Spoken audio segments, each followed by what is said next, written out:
Build गरीब का bamboo house in 30 days. Patiala नाम के गांव के गरीब बस्ती में राहुल नाम का बिजनेसमैन पहुंचा। गरीब बस्ती वालों से राहुल, देखिए दोस्तों, मेरा नाम राहुल है। मैंने आपके गांव को अडॉप्ट किया है। मेरे पिताजी के इच्छा अनुसार मैं आप सबके लिए घर बनाकर देना चाहता हूं। अगर आप बताएंगे कि आपको कैसा घर चाहिए तो मैं एक मॉडल घर बनाकर अपने पिताजी को दिखाऊंगा। सर, हमारा गांव जंगल के पास है, इसीलिए सांप और जंगली जानवर यहाँ पर घूमते रहते हैं। इसीलिए आप जो घर बनाए वो कम से कम 7-8 फीट की ऊंचाई पर होनी चाहिए। ऐसा हो तो अच्छा होगा। अरे बहन, लालच की भी एक हद होती है। हमारे साहब दयालु हैं और वो आपको घर बनाकर देना चाहते हैं, और तुम हो कि उनकी सारी पूंजी खर्च कराना चाहती हो। साहब जी, आप इन पर यूं क्यों चिल्ला रहे हैं? उन्होंने तो वही कहा जो सच है। अगर आप मदद कर सकते हैं तो कीजिए, वरना रहने दीजिए। वैसे मेरे पास भी एक आइडिया है, अगर आप कहो तो मैं बताऊं। ठीक है ब्रदर, आप बताओ। वैसे मेरे पास इतना बजट नहीं है। तुम कह रहे हो ना कि तुम्हारे पास आइडिया है, जरा बताओ। साहब, अगर कम बजट में जल्दी घर बनाकर देना हो तो आप बैम्बू हाउस बनाकर दीजिए। वो भी काफी मजबूत और बहुत दिन तक टिकेगा। इतना ही नहीं, बांस यहाँ आसपास के जंगल में बहुत मिल जाएंगे, इसीलिए कम पैसे खर्च होंगे और ज्यादा लोगों के लिए आप घर भी बना पाएंगे। इतना ही नहीं, उसकी ऊंचाई को भी बढ़ा सकते हैं। वेरी गुड किशोर, तो काम जल्दी से शुरू कर दो। 30 दिनों में मुझे एक बैम्बू हाउस तैयार करके दिखाओ, क्योंकि 30 दिन बाद मेरे पिताजी का जन्मदिन है। उसी दिन मैं उस घर का ओपनिंग करना चाहता हूँ। कहकर चला गया। तब किशोर से मनोज, क्यों किशोर, बड़े खुश नजर आ रहे हो? तुम हमारे मालिक के बारे में पूरी तरह नहीं जानते। अगर तुमने 30 दिनों के अंदर बैम्बू हाउस बनाकर नहीं दिया तो वो तुम्हें मार डालेगा। अरे आप मेरी चिंता छोड़िए, मैंने जो एक बार कमिटमेंट कर दी तो बस कर दी। 30 दिनों के अंदर ही घर बनाकर दूंगा। कहकर चला गया। यूं उस दिन से किशोर बैम्बू हाउस बनाने लगा। धीरे धीरे आधा घर बना।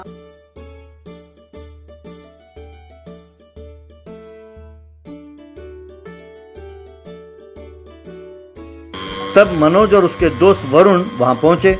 मनोज वरुण से, अरे वरुण, इसी घर को गिराना होगा, जरा ध्यान से देखना। अरे यार, इतना बढ़िया घर है तो इसे क्यों गिराएं? अरे बेवकूफ, अगर ये घर का कॉन्ट्रैक्ट हमें मिला होता तो 1 करोड़ रुपए तक हम जेब में डाल लेते। ये कमीना किशोर बीच में घुस गया और हमारे करोड़ रुपए पर पानी फिर गया। अब अगर हमने इस घर को 30 दिन में बनने से रोक दिया, तब वो राहुल जो पागल है वो किशोर की खबर लेगा। बाद में धीरे से ये कॉन्ट्रैक्ट हम ले सकते हैं। और ठीक है यार, अब तू कहेगा तो मैं मना थोड़ी करूंगा। कहकर फिर दोनों वहां से चले गए। उस दिन रात को मनोज और वरुण उस बैम्बू हाउस के पास पहुंचे। अरे ये क्या वरुण, तुम अकेले आए? मैंने सोचा तुम 3-4 लोगों को लेकर आओगे। सिर्फ हम दोनों को इस घर को गिराने के लिए काफी टाइम लग जाएगा यार। अरे अपने जान पहचान के 2-3 लोगों को ले आते।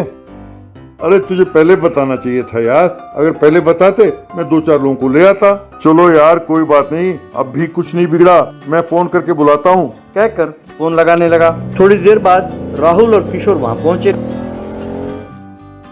अरे नालायक, मैंने तुम्हारे दोस्तों को बुलाने के लिए कहा, ये क्या तुम बॉस और किशोर को बुला के ले आए? अरे तूने ही तो कहा था कि जान पहचान के लोगों को बुलाओ, इसीलिए उन्हें बुलाया। अब इस गांव में मेरे जान पहचान के इनके अलावा और कोई नहीं है। मैंने उन्हें सारी बात समझा दी, तो ये भी कह दिया कि बहुत जल्दी इसे गिरा देना है।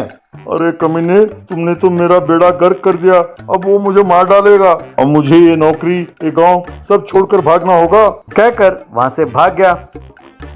ये देखकर राहुल किशोर से, देखा किशोर, मेरे साथ रहकर ये आस्तीन का सांप क्या कर रहा था? मुझे घेर कर ऐसे कई लोग हैं। ये तो शुक्र है कि वरुण मेरा दोस्त है, वरना ना जाने अब तक क्या हो जाता। अगर हो सके तो रात को यहाँ पर किसी को पहरा बिठा दो। ठीक है सर, और किसी को नहीं, मैं खुद यहाँ पर पहरा दूंगा। यूं 30 दिनों के अंदर किशोर ने बैम्बू हाउस बनाया और राहुल को दिखाया। ये देखकर राहुल बहुत खुश हुआ और उसने अपने पिताजी को भी दिखाया। यूं राहुल और उसके पिताजी बहुत खुश हुए और किशोर को इनाम भी दिया। Magical flying trains. विद्यानगर नाम के गांव में परमेश नाम का एक रेलवे ऑफिसर रहता था। उसके बेटे का नाम था शिरीष। वो बेकार आवारागर्दी करता रहता था और कुछ नया करने की सोचता रहता था। एक दिन शिरीष घर पर था, तब परमेश उसके पास आया और क्यों रे कमबख्त, अब गधे की तरफ बड़े हो गए हो, इंजीनियरिंग पूरी कर ली, काम धंधा क्यों नहीं ढूंढ लेते? अरे बापू, पढ़ाई पूरी करने के बाद नौकरी ढूंढने के लिए मैं कोई बेवकूफ हूँ क्या? वो सब मूर्ख लोग करते हैं। अच्छा, तो होशियार महाशय, आप क्या करने वाले हो? हम भी तो सुने और खुश हों। अरे मेरे बहुत बड़े बड़े आइडियाज हैं बापू। मिसाल के तौर पर मैं मंत्र तंत्र सीखूंगा और शक्ति पाऊंगा, फिर लोगों से वाह वाह पाऊंगा। तो बेटा तुम यहाँ क्या कर रहे हो? जंगल में जाकर साधुओं के साथ रहो और मंत्र सीखो। निकम्मे नालायक। अरे चिंता क्यों करते हो बापू, वहीं तो जा रहा हूँ, कहकर वहाँ से चला गया। तब परमेश की पत्नी कला वहाँ आई। सुनो जी, ये क्या, आप उस पागल के मुंह क्यों लगते हो? आप तो जानते ही हैं कि वो बचपन से ही ऐसा है। आप क्यों जंगल साधु कहकर उसे उकसा रहे हो? अगर वो आपको बातों में आकर जंगल चला गया तो क्या होगा अपना? अरे जाने दो, वहाँ किसी कुत्ते या बिल्ली को देखकर डर के घर ही लौटेगा। शिरीष जंगल की ओर चला गया। वहाँ उसने एक साधु को देखा और शिरीष ने साधु से विनती की कि उसे जादू सिखाए। देखो बेटा, अगर तुम मंत्र शक्ति पाना चाहते हो तो तुम्हें 2 साल घोर तपस्या करनी होगी, पर उसमें भी एक अड़चन है। अरे स्वामी जी, ये अड़चन की बात आप रहने दो, मैं 2 साल घोर तपस्या करूंगा, आप मुझे शक्ति देंगे, ठीक है ना? कहकर तपस करने लगा। यूं 2 साल घोर तपस्या करने के बाद शिरीष स्वामी जी के पास पहुंचा। स्वामी जी, 2 साल पूरे हो गए, अगर आप मुझे वो वरदान देंगे तो मैं घर जाऊंगा। ठीक है बेटा, मैं तुझे वो पावर दूंगा, पर इसमें एक अड़चन है बेटा, तुम एक बार समझ लो इसे। अरे स्वामी जी, फिर वही पुरानी रिकॉर्ड चला रहे हो आप। मैं ये सब नहीं जानना चाहता, मुझे मेरा वर दीजिए, मैं लेकर घर चला जाऊंगा। अब विधि का विधान कौन बदल सकता है बेटा? ये लो वर, ओम भीम फट कहकर उसे वर दिया। शिरीष वो वर लेके घर पहुंचा। शिरीष को देखकर उसकी माँ कला, अरे निकम्मे, कहाँ चला गया तू? हमने तुम्हें ढूंढने की बहुत कोशिश की बेटा, 2 साल से तुम्हें ढूंढ कर थक गए हैं हम। देखो माता श्री, मैं अब तुम्हारा पुराना बेटा शिरीष नहीं हूँ, मैं अब एक पावरफुल मैन हूँ, मुझसे जरा इज्जत से बात करो। चलो ये सब तो ठीक है, but where is my father? मैं उन्हें अपना ताकत का प्रदर्शन करके आता हूँ। वो रेलवे स्टेशन गए हैं बेटा, अब उन्हें प्रमोशन मिला है ना, अब वो स्टेशन मैनेजर है। जरा अपना पिताजी से इज्जत से बात करना बेटा। तुमने कोई उल्टी सीधी हरकत की तो तुम्हें पागल खाने भेज देंगे, ये कह के ही कि तुम पागल हो, समझे? तब शिरीष अपने मन में माँ को बेटे से ज्यादा पति से प्यार है, बेचारी माँ, यूं सोचकर वो रेलवे स्टेशन चला गया।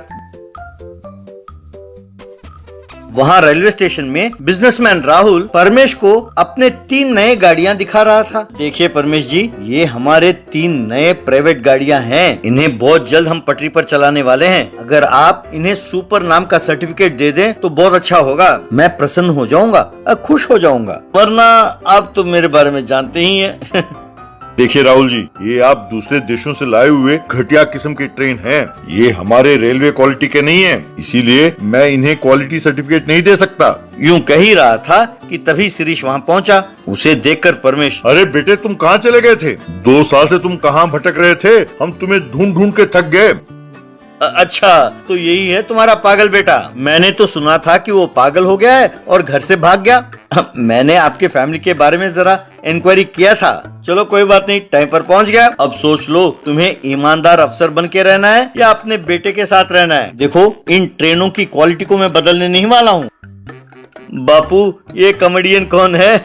ये मेरे ताकत के बारे में नहीं जानता। अरे देख लो भैया, अगर मेरा दिमाग हिल गया तो तुम संभाल नहीं पाओगे। तुम्हारे इन ट्रेनों को मैं फ्लाइट बनकर उड़ा दूंगा। क्यों बच्चू, अब तक तो मुझे तुम पर शक था, अब यकीन हो गया है कि तुम पागल हो। जी हाँ, मैं पागल हूँ, अब मैं तुम्हें भी पागल कर दूंगा। देखना चाहते हो तो देखो, ओम भीम भुश। अरे ट्रेन हवा में उड़ो। बस पटरी पर खड़े ट्रेन हवा में उड़ने लगे। लोग ये सब देखकर डर रहे थे। राहुल और परमेश भी उसे देखकर आश्चर्यचकित रह गए।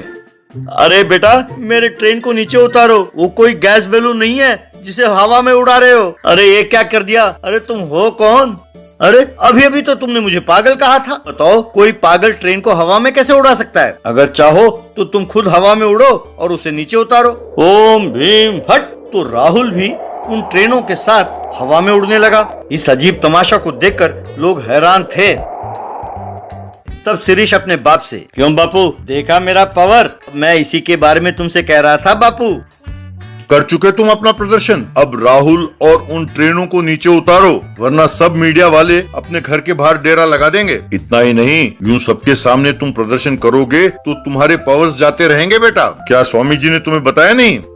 अच्छा, तो ये बात है। वो हमेशा कहते रहते थे कि एक अड़चन है, एक अड़चन है, तो ये ही है वो। बाप रे, मैं उन्हें उतार देता हूँ, कहकर ओम भीम फट कहा। तीनों ट्रेन नीचे गिरे और चकनाचूर हो गए। राहुल भी नीचे उतरा।